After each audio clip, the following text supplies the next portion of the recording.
QS Al-Araf ayat 97 menggugah kesadaran manusia dengan pertanyaan yang mengguncang kelalaian. Apakah penduduk suatu negeri merasa aman dari datangnya azab Allah pada malam hari ketika mereka sedang tidur? Ayat ini seperti ketukan lembut namun tegas pada pintu hati. Jangan pernah merasa terlalu aman dalam kehidupan yang fana. Dalam pandangan tasawuf, khususnya melalui kejernihan ajaran Imam Junaid al-Baghdadi dan kedalaman analisis batin Imam Al-Ghazali, rasa aman yang dikritik ayat ini bukan sekadar keamanan fisik, tetapi kelengahan ruhani. Junaid dikenal sebagai sufi yang sangat menekankan keseimbangan antara cinta dan kewaspadaan. Ia mengajarkan bahwa seorang arif berjalan di antara dua sayap, raja harap dan khauf, takut. Bila hanya berharap, hati bisa menjadi longgar. Bila hanya takut, jiwa bisa mengeras. Keseimbangan itulah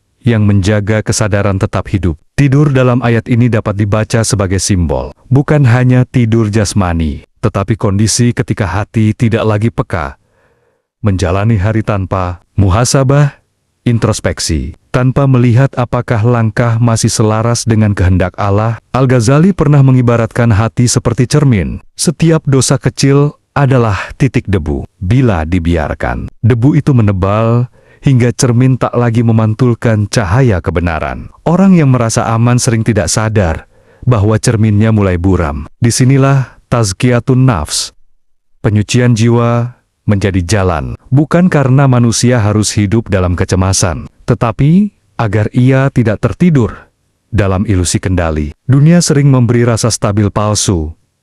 Kesehatan hari ini, rezeki lancar, rencana berjalan rapi, padahal hidup dapat berubah dalam satu malam. Namun tasawuf tidak mengajak kita menjadi gelisah. Ia mengajak kita menjadi terjaga. Ada perbedaan halus antara hati yang takut dan hati yang sadar. Hati yang takut mengecil. Hati yang sadar justru melebar karena ia bersandar kepada Allah, bukan kepada kepastian dunia. Hakikat marifatullah dalam ayat ini mengarah pada kerendahan batin. Semakin seseorang mengenal Allah, semakin ia tidak merasa aman dari ujian, tetapi juga tidak putus dari harapan akan rahmat. Para sufi sering mengatakan, kelalaian adalah hijab paling tipis, sekaligus paling berbahaya, karena ia terasa normal. Tidak ada guncangan, tidak ada peringatan, hanya jarak yang perlahan melebar antara hamba dan Tuhannya. Bayangkan, seorang pelaut di lautan tenang, justru pada air yang terlalu tenang,